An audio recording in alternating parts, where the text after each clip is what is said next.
യേശുവിൽ പ്രിയ സഹോദരി സഹോദരന്മാരെ, എഫേസ്യൂസ് ലേഖനം 6-ാം അധ്യായം 2-ാം തിരുവചനം ഇപ്രകാരം അരുളി ചെയ്യുന്നു: നിങ്ങൾക്ക് നന്മ കൈവരുന്നതിനും ഭൂമിയിൽ ദീർഘകാലം ജീവിക്കുന്നതിനും വേണ്ടി മാതാവിനെയും പിതാവിനെയും ബഹുമാനിക്കുക. പ്രിയപ്പെട്ടവരെ, തിരുവചനം പറയാണ്, വാഗ്ദാനത്തോടു കൂടി ആദ്യത്തെ കൽപ്പന ഇതാത്രേ. ഈ കൽപ്പന വളരെ പ്രധാനപ്പെട്ടതാണ്. മാതാപിതാക്കളെ ബഹുമാനിക്കണം, ആദരിക്കണം, അവരെ സ്നേഹിക്കണം, അവരെ അനുസരിക്കണം. ഇതൊക്കെ പ്രധാനപ്പെട്ട കാര്യമാണ്. പല ആൾക്കാരുടെയും ജീവിതത്തിൽ മാതാപിതാക്കളോട് വേണ്ടത്ര ബഹുമാനവും ആദരവും അവരെ പ്രായമായി കഴിയുമ്പോൾ ശ്രദ്ധിക്കാതിരിക്കുകയും ചെയ്യുന്ന പ്രവണത നമ്മുടെ നാട്ടിൽ വർദ്ധിച്ചു വരികയാണ്. വിദേശത്ത് അത് ഉടനെ തന്നെ ആയിക്കഴിഞ്ഞു. അപ്പോൾ ഗവൺമെൻറ്റാണ് പ്രായമായവരെയൊക്കെ സംരക്ഷിക്കുന്നത്. മക്കൾക്ക് മാതാപിതാക്കളുടെ മേൽ യാതൊരു ശ്രദ്ധയില്ല. അങ്ങനത്തെ ഒരവസ്ഥയിലായി. ഇപ്പോൾ ഓൾഡ് ഏജ് ഹോമുകളിലാണ് പ്രായമായവരൊക്കെ. സീനിയർ ഹോംസ് ഉണ്ട്, അവിടെയാണ്. മാതാപിതാക്കളെ ശ്രദ്ധിക്കുന്ന മക്കളില്ല. വല്ലപ്പോഴുമൊക്കെ മക്കൾ ചെന്ന് അവിടെ പോയി എന്ന് കണ്ടിട്ട് വരും. അവരെ ശുശ്രൂഷിക്കാൻ അവർക്ക് സാധിക്കുകയില്ല. അങ്ങനത്തെ ഒരു സംസ്കാരത്തിലേക്ക് സാവകാശം നമ്മുടെ നാടും നീങ്ങിക്കൊണ്ടിരിക്കുകയാണ്. നമ്മുടെ നാട്ടിലൊന്നും അങ്ങനെ ആയിരുന്നില്ല. മാതാപിതാക്കളെ പരിപാവനമായി കണക്കാക്കി അവരെ അവരുടെ മരണം വരെ സ്നേഹത്തോടെ പരിചരിച്ച് ശുശ്രൂഷിച്ച് ആദരിക്കുന്ന ഒരു സംസ്കാരമാണ് നമുക്കുള്ളത്. എന്നാൽ അതിൽ നിന്നെല്ലാം വ്യത്യസ്തമായ ഒരു ജീവിതശൈലിയിലേക്ക് ഇപ്പോൾ നമ്മുടെ നാട് നീങ്ങിക്കൊണ്ടിരിക്കുക. അതുകൊണ്ട് തന്നെ വരും തലമുറയിൽ ഒത്തിരിയേറെ ശാപങ്ങളും പീഡകളും ബന്ധനങ്ങളും ഒക്കെ ഉണ്ടായിക്കൊണ്ടിരിക്കുകയാണ്. പ്രിയപ്പെട്ടവരെ, എന്നാൽ ദൈവവും ദൈവത്തിൻ്റെ വചനവും നമുക്ക് നൽകുന്ന ഉൾക്കാഴ്ച അങ്ങനെയല്ല. ദൈവം കഴിഞ്ഞാൽ ഒരു വ്യക്തി തൻ്റെ ജീവിതത്തിൽ ബഹുമാനിക്കേണ്ട ഏറ്റവും പ്രധാനപ്പെട്ട വ്യക്തികൾ മാതാപിതാക്കളാണ്. കാരണം മാതാവിനെയും പിതാവിനെയും ദൈവം ഉപയോഗിച്ചു. നമ്മെ ഈ ഭൂമിയിലേക്ക് കൊണ്ടുവരാൻ ദൈവം ഉപയോഗിച്ചത് നമ്മുടെ മാതാപിതാക്കളെയാണ്. അപ്പം അതുകൊണ്ട് ദൈവം ഉപയോഗിച്ച ദൈവത്തിൻ്റെ കരങ്ങളിൽ ഉപകരണമായി തീർന്ന നമ്മുടെ മാതാപിതാക്കളെ ബഹുമാനിക്കാനും ആദരിക്കാനും സ്നേഹിക്കാനും അവരെ പരിപാലിക്കാനും നമുക്ക് വലിയ ഉത്തരവാദിത്വമുണ്ട്. പ്രഭാഷകൻ്റെ പുസ്തകത്തിൽ 3-ാമത്തെ അധ്യായം 1 മുതൽ 16 വരെയുള്ള തിരുവചനങ്ങളിൽ വളരെ വ്യക്തമായിട്ട് ദൈവമായ കർത്താവ് ഈ കാര്യം നമ്മളെ പഠിപ്പിക്കുകയാണ്. പ്രഭാഷകനിലൂടെ ഈ കാര്യം പഠിപ്പിക്കുന്നുണ്ട്. ഇത് ആ വചനങ്ങളിൽ പറഞ്ഞിരിക്കുന്ന എല്ലാ കാര്യങ്ങളും അക്ഷരാർത്ഥത്തിൽ നമ്മുടെ ജീവിതത്തിൽ സംഭവിക്കുന്ന കാര്യമാണ്. മാതാപിതാക്കളെ പ്രായമായി കഴിഞ്ഞിട്ട് ശ്രദ്ധിക്കാതെ അവിടെ വീട്ടിലേക്ക് വന്ന ജീവിത പങ്കാളിയുടെ നിർബന്ധ നിമിത്തം ശ്രദ്ധിക്കാതെ പോയ മാതാപിതാക്കളുണ്ട്. ഇവിടെ തിരുവചനം പറയാണ്, പ്രഭാഷകൻ്റെ പുസ്തകം 3-ാം അധ്യായത്തിൻ്റെ 9-ാം വാക്യം ഞാൻ വായിക്കുകയാണ്: പിതാവിൻ്റെ അനുഗ്രഹം മക്കളുടെ ഭവനങ്ങളെ ബലവത്താക്കും, അമ്മയുടെ ശാപം അവയുടെ അടിത്തറ ഇളക്കും. പല കുടുംബങ്ങളുടെയും ശാപം ഇതാണ്. മാതാപിതാക്കളെ ശ്രദ്ധിച്ചില്ല, അവരെ പരിപാലിച്ചില്ല, അവർക്ക് വേണ്ട പരിചരണം കൊടുത്തില്ല. അവരുടെ മനസ്സ് നൊന്തു വേദനിച്ചു. അത് അവർക്ക് പ്രയാസവും പ്രതിസന്ധിയും ആയിട്ട് അവരുടെ ജീവിതത്തിൽ മാറി. അങ്ങനെയുണ്ടായ ഒത്തിരി കുടുംബങ്ങളെ എനിക്ക് പരിചയമുണ്ട്. പിതാവിൻ്റെ തുടർന്ന് 12, 13, 14 തിരുവചനം പറയാം: മകനെ, വാർദ്ധക്യത്തിൽ പിതാവിനെ സഹായിക്കുക, മരിക്കുന്നത് വരെ അവന് ദുഃഖമുണ്ടാക്കരുത്. അവൻ അറിവ് കുറവാണെങ്കിലും സഹിഷ്ണുത കാണിക്കുക. നീ എത്ര ബലവാനാണെങ്കിലും അവനെ നിന്ദിക്കരുത്. പിതാവിനോട് കാണിക്കുന്ന കാരുണ്യം വിസ്മരിക്കപ്പെടുകയില്ല. പാപങ്ങളുടെ കടം വീടുന്നതിന് അത് ഉപകരിക്കും. മാതാപിതാക്കളെ പരിഗണിക്കുന്ന മനോഭാവം, സ്നേഹിക്കുന്ന മനോഭാവം എല്ലാ മക്കൾക്കും ഉണ്ടാകണം. പ്രായമായവരെ പരിചരിച്ച് അവരെ ശുശ്രൂഷിക്കുന്നത് അനുഗ്രഹമാണെന്ന് കണക്കാക്കുന്ന ഒരു സംസ്കാരം നമ്മളിൽ ഉണ്ടാകണം. തുടർന്നും സുഭാഷിതങ്ങളുടെ പുസ്തകത്തിലൂടെ കർത്താവ് നമ്മളോട് സംസാരിക്കുന്നുണ്ട്. ആ വിഷയം കൂടെ നിങ്ങളുടെ ശ്രദ്ധയിൽപ്പെടുത്താൻ ഞാൻ ആഗ്രഹിക്കുകയാണ്. സുഭാഷിതങ്ങളുടെ പുസ്തകത്തിലെ 20-ാമത്തെ അധ്യായത്തിൽ 27-ാമത്തെ തിരുവചനം ഇങ്ങനെയാണ് പറയുക: അമ്മയെയോ അപ്പനെയോ പ്രാകുന്നവൻ്റെ വിളക്ക് കൂരിരുട്ടിൽ കെട്ടുപോകും. ഇതാണ് സംഭവിക്കുക. പ്രിയപ്പെട്ടവരെ, ഇത് പല മക്കളുടെയും ജീവിതത്തിൽ സംഭവിക്കുന്ന ഒരു കാര്യമാണ്. മാതാപിതാക്കളെ ബഹുമാനിക്കാതെ, ആദരിക്കാതെ, അവരെ നിന്ദിച്ച് പ്രവർത്തിച്ചവരുടെയൊക്കെ ജീവിതത്തിൽ ഇങ്ങനെയുള്ള ഒട്ടേറെ അനുഭവങ്ങൾ ഉണ്ടായിട്ടുണ്ട്. നമ്മുടെ ആരുടെയും ജീവിതത്തിൽ ഇങ്ങനെയൊരു പ്രതിസന്ധി ഉണ്ടാകാതിരിക്കേണ്ടതിന് വേണ്ടിയാണ് ദൈവം ഈ തിരുവചനം നമ്മുടെ ഓരോരുത്തരെയും ജീവിതത്തിലേക്ക് ദൈവം കൊണ്ടുവന്ന് തന്നിരിക്കുക. അതുകൊണ്ട് ഈ വിഷയത്തിൽ നമുക്ക് കുറവ് പറ്റാതിരിക്കാനായിട്ട് പ്രത്യേകം ശ്രദ്ധിക്കാൻ കർത്താവ് നമ്മളെ ഓരോരുത്തരെയും ഓർപ്പിക്കുകയാണ്. അതുപോലെ തന്നെ കാരുണ്യവാനായ ദൈവം നമ്മളെ ഇപ്രകാരം ഓർപ്പിക്കുന്നു. സുഭാഷിതങ്ങളുടെ പുസ്തകം 30-ാം അധ്യായം 17-ാം തിരുവചനത്തിൽ വചനം പറയുന്നു: പിതാവിനെ പരിഹസിക്കുകയും അമ്മയെ അവജ്ഞയോടെ ധിക്കരിക്കുകയും ചെയ്യുന്നവൻ്റെ കണ്ണ് മലങ്കാക്കകൾ കൊത്തിപ്പറിക്കുകയും കഴുകന്മാർ തിന്നുകയും ചെയ്യും. ഈ തരത്തിലുള്ള പ്രതിസന്ധികളും ബന്ധനങ്ങളും നമ്മുടെ കുടുംബങ്ങളിൽ ഉണ്ടാകരുത്. പല കുടുംബങ്ങളും തകർന്നു പോകാൻ കാരണം മാതാപിതാക്കളോട് കാണിച്ച ക്രൂരതയാണ്. അങ്ങനെ പ്രവർത്തിച്ച മക്കളുണ്ട്. അങ്ങനെയൊക്കെ ഉണ്ടായ കുടുംബങ്ങളിൽ ദൈവാനുഗ്രഹം ഉണ്ടാകുകയില്ല. ദൈവത്തിൻ്റെ കൃപ അകന്നു നിൽക്കും. മാതാപിതാക്കളെ അവരുടെ വാർദ്ധക്യത്തിൽ അവരെ സംരക്ഷിച്ച് സ്നേഹിച്ച് അവർക്ക് വേണ്ട കാര്യങ്ങളൊക്കെ ചെയ്തു കൊടുക്കാൻ നമുക്ക് ഓരോരുത്തർക്കും കടമയുണ്ട്. ആ കടമ നിർവഹിക്കാൻ എല്ലാ മക്കളും തയ്യാറാകുക. പ്രിയപ്പെട്ടവരെ, ഈ കാര്യത്തിൽ ചിലപ്പോഴെങ്കിലും ചില കുടുംബങ്ങളിൽ പ്രശ്നം ഉണ്ടാകാറുണ്ട്. ആര് മാതാപിതാക്കളെ സംരക്ഷിക്കും? 4-5 മക്കളുണ്ട്. അപ്പം ഏത് മകൻ ഏത് മകൾ സംരക്ഷിക്കും? ഇതാണ് മക്കളുടെ ഇടയിലുള്ള ഒരു പ്രധാനപ്പെട്ട പ്രശ്നം. അപ്പോൾ അതുകൊണ്ട് മക്കളെല്ലാവരും കൂടെ അപ്പനും അമ്മയും സമ്പാദിച്ച സമ്പത്തൊക്കെ വീതിച്ചെടുത്തു. അത് തുല്യമായിട്ട് വീതിച്ചു. അതുകൊണ്ട് അപ്പനെയും അമ്മേനെയും കൂടെ തുല്യമായിട്ട് വീതിക്കാൻ തീരുമാനമെടുത്തു. 1 മാസം മൂത്തവൻ്റെ കൂടെ, 2-ാം മാസം രണ്ടാമത്തവൻ്റെ കൂടെ, 3-ാം മാസം മൂന്നാമത്തവൻ്റെ കൂടെ. പ്രായമായി എഴുന്നേറ്റ് നിൽക്കാൻ, നിവർന്ന് നിൽക്കാൻ നിവൃത്തിയില്ലാത്ത അപ്പനും അമ്മയും ഓരോ മാസവും തങ്ങളുടെ ഭാണ്ഡക്കെട്ടെല്ലാം വരിഞ്ഞ് മുറുക്കി 1-ാം വീട്ടിൽ നിന്ന് 2-ാം വീട്ടിലേക്കും, 2-ാം വീട്ടിൽ നിന്ന് അടുത്ത മാസം 3-ാം വീട്ടിലേക്കും, 3-ാം വീട്ടിൽ നിന്ന് അവസാനം വീണ്ടും 1-ാം വീട്ടിലേക്കും, ഇങ്ങനെ അവരുടെ ജീവിതം ഒരു പ്രയാണമായിട്ട് മാറിയിരിക്കുകയാണ്. പ്രായമായി അപ്പനെയും അമ്മയും ഇങ്ങനെ നടത്തിക്കണം, ഇങ്ങനെ വീട് മാറ്റിക്കൊണ്ടിരിക്കണം. അവർ നിങ്ങൾക്ക് ജന്മം തന്ന് നിങ്ങളെ വളർത്തി പോറ്റി വലുതാക്കി ആ ഭവനത്തിൽ തന്നെ അവർക്ക് സന്തോഷത്തോടെ ജീവിക്കാനും സന്തോഷത്തോടു കൂടെ അവിടെ മരിക്കാനും വേണ്ട സൗകര്യം ചെയ്തു കൊടുക്കാൻ നമുക്ക് മക്കൾക്ക് സാധിക്കുമല്ലോ. അങ്ങനെയൊരു സൗകര്യം നമ്മൾ ചെയ്തു കൊടുക്കാത്തിടത്തോളം കാലം പ്രിയപ്പെട്ടവരെ, നമ്മൾ നമ്മുടെ മാതാപിതാക്കളോട് അനീതിയാണ് പ്രവർത്തിക്കുക. ചെറുപ്പമായിരുന്നപ്പം നമുക്ക് എഴുന്നേറ്റ് നടക്കാൻ വയ്യാതിരുന്ന കാലത്ത്, ആ സമയത്ത് എല്ലാം നമ്മുടെ മാതാപിതാക്കൾ നമുക്ക് വേണ്ടത്ര രീതിയിൽ വേണ്ട സംരക്ഷണം എല്ലാം നമുക്ക് ചെയ്ത് തന്ന് അനുഗ്രഹിച്ചല്ലോ. അങ്ങനെ അനുഗ്രഹിച്ച നമ്മുടെ മാതാപിതാക്കളെ ഇപ്പോൾ അവർക്ക് വയ്യാതെ ആയപ്പം കുഞ്ഞുങ്ങളെപ്പോലെ നമ്മൾ നമ്മുടെ കുഞ്ഞുങ്ങളെ പരിചരിക്കുന്നത് പോലെ മാതാവിനെയും പിതാവിനെയും പരിചരിക്കാൻ നമുക്ക് കടമയുണ്ട്, ഉത്തരവാദിത്വമുണ്ട്.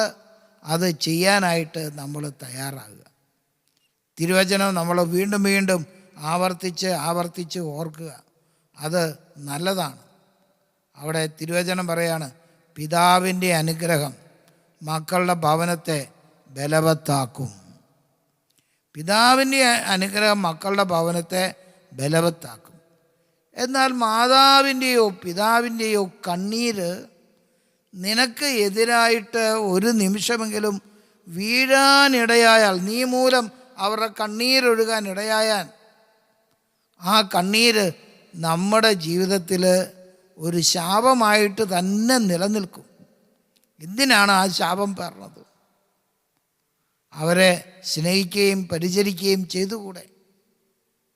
നീ വിവാഹിതനാകുമ്പം നീ വിവാഹം ചെയ്യുന്ന നിൻ്റെ പങ്കാളിയുടെ പിതാവും മാതാവും നിൻ്റെ മാതാവും നിൻ്റെ പിതാവുമാണെന്നറിഞ്ഞ് അവരെ മാതാവും പിതാവും എന്ന നിലയിൽ സ്നേഹിക്കാനും സംരക്ഷിക്കാനുമുള്ള കടമ, ഉത്തരവാദിത്വം നമുക്കുണ്ട്.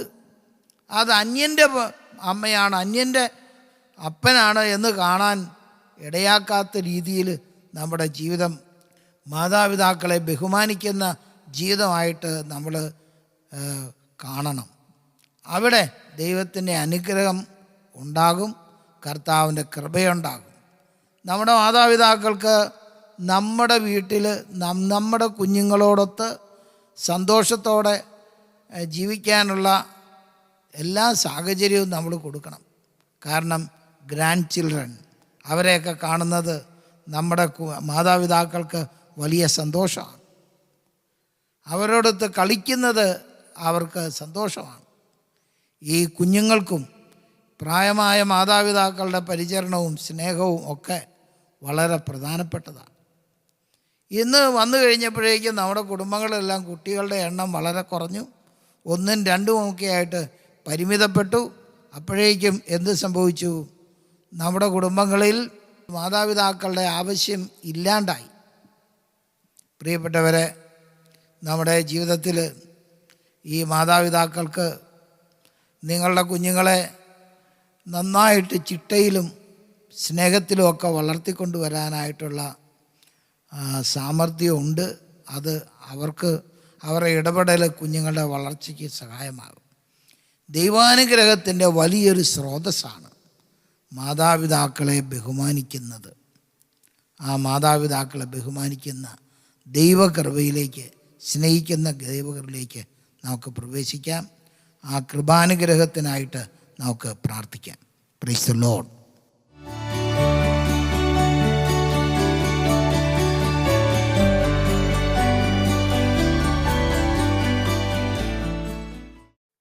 യേശുവിൽ സ്നേഹമുള്ളവരെ, കഴിഞ്ഞ കാലങ്ങളിൽ നമ്മുടെ മാതാപിതാക്കളോട്, ഗുരുക്കന്മാരോട്, മുതിർന്നവരോട്, നമ്മുടെ അധികാരികളോട് എല്ലാം നമ്മളുടെ ഏതെങ്കിലും തരത്തിൽ അവഗണന കാണിച്ചു, അതിലൂടെ വീഴ്ചകൾ സംഭവിച്ചു. നമ്മുടെ ജീവിതം ഇന്നും ദുരിതത്തിലാണ്. ദൈവസന്നിധിയിൽ നമുക്ക് തെറ്റുകൾക്ക് മാപ്പ് ചോദിക്കാം. കർത്താവിൻ്റെ കരുണ നമ്മുടെ എല്ലാ പ്രതിസന്ധികളിലേക്ക് ഇറങ്ങി വരാൻ അവിടുത്തെ വിളിച്ച് പ്രാർത്ഥിച്ചുകൊണ്ട് നമുക്ക് ഈശോയെ ക്ഷണിക്കാം.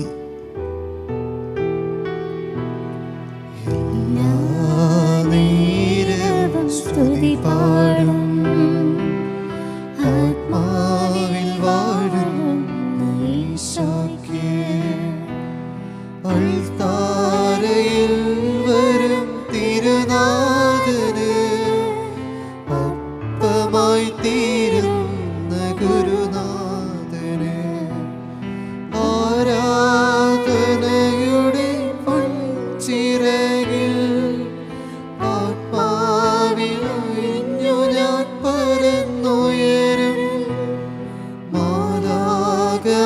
ചേർന്നു പാടും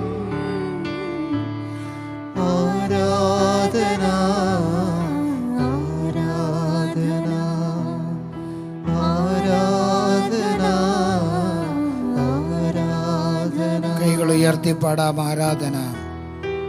ആരാധനയുടെ പൊൻചിറകിൽ ആത്മാവിലലിഞ്ഞു ഞാൻ പറന്നുയരും മാലാഖമാർ ചേർന്നു പാടും ആരാധന ആരാധന ആരാധന.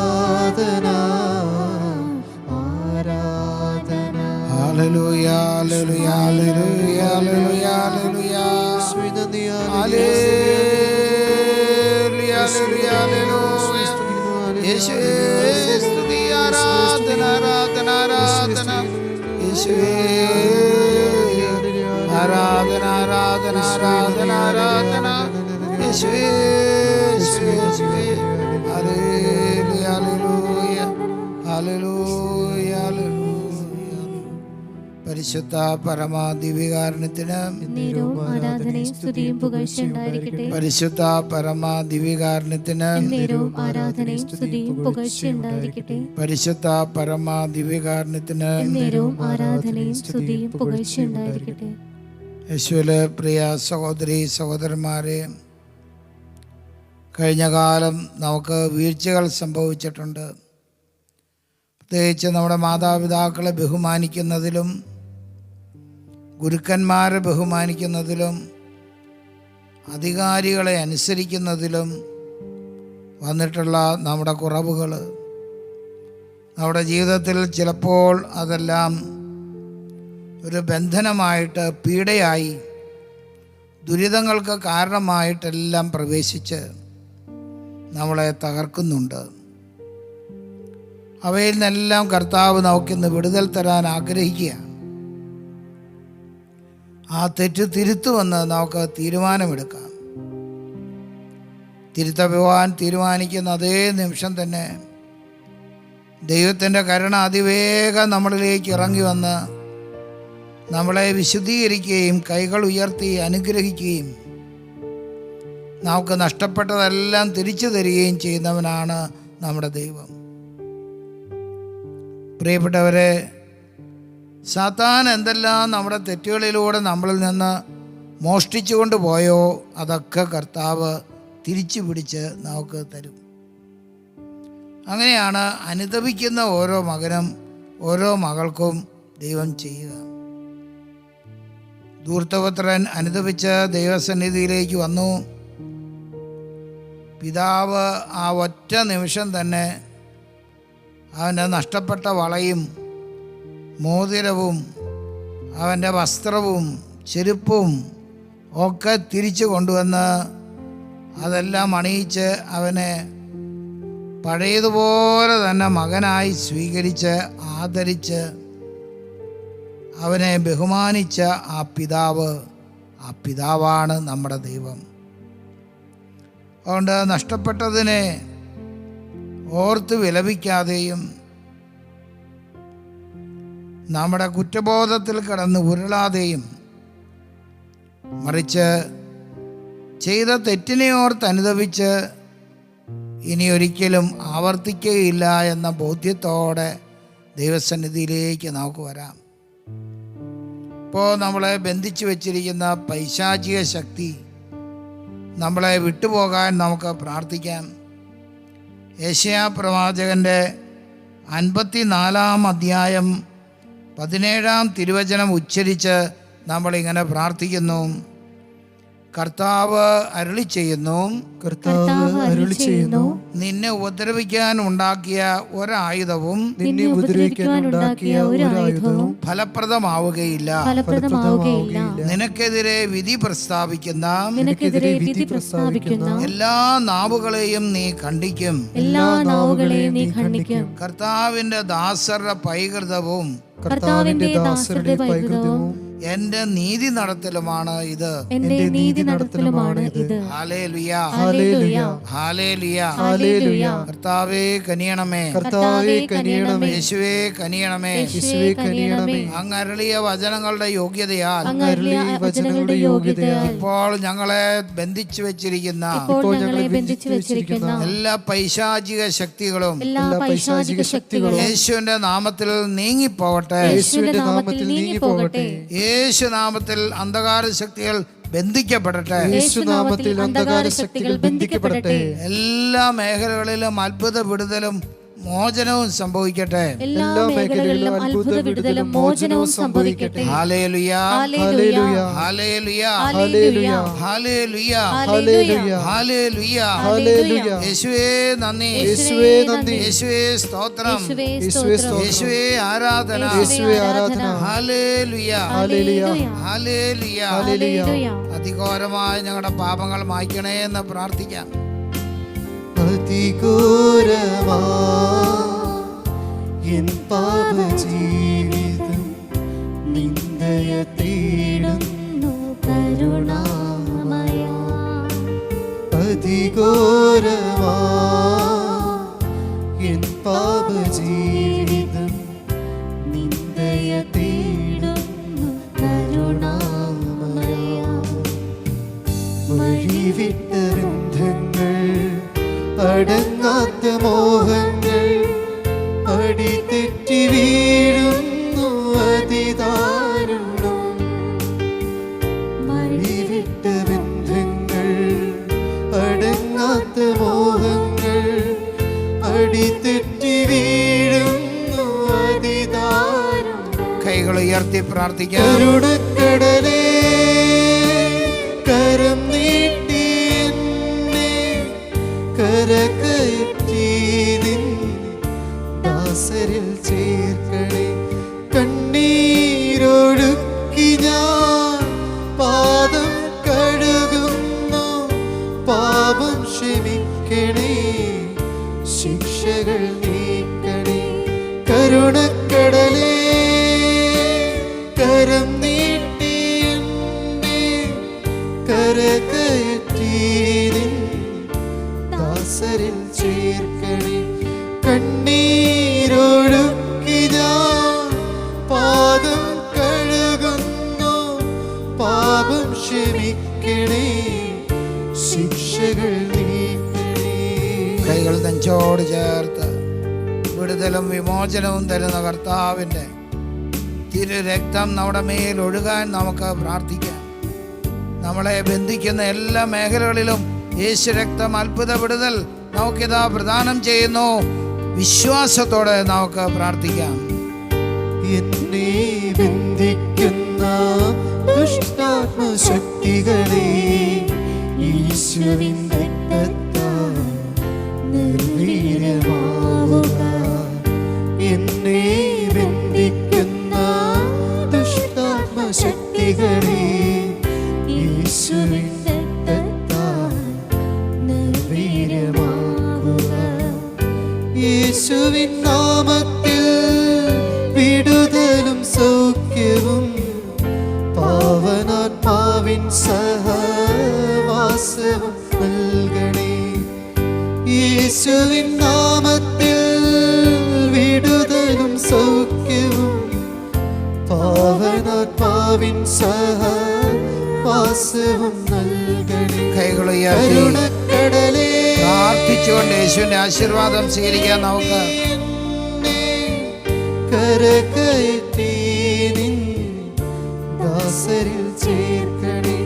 കണ്ണീരൊഴുക്കി ഞാൻ പാദം കഴുകുന്നു, പാപം ക്ഷമിക്കണേ, ശിക്ഷകൾ നീക്കണേ. കരുണക്കടലേ, കരം നീട്ടി എന്നെ കരകയറ്റി നിൻ ദാസരിൽ ചേർക്കണേ. കണ്ണീരൊഴുക്കി ഞാൻ പാദം കഴുകുന്നു, പാപം ക്ഷമിക്കണേ, ശിക്ഷകൾ നീക്കണേ. പരിശുദ്ധ പരമാദിവികാരണത്തിന് എന്നേരവും ആരാധനയും സ്തുതിയും പുകഴ്ചയും ഉണ്ടായിരിക്കട്ടെ. പരിശുദ്ധ പരമാദിവികാരണത്തിന് എന്നേരവും ആരാധനയും സ്തുതിയും പുകഴ്ചയും ഉണ്ടായിരിക്കട്ടെ. പരിശുദ്ധ പരമാദിവികാരണത്തിന് എന്നേരവും ആരാധനയും സ്തുതിയും പുകഴ്ചയും ഉണ്ടായിരിക്കട്ടെ.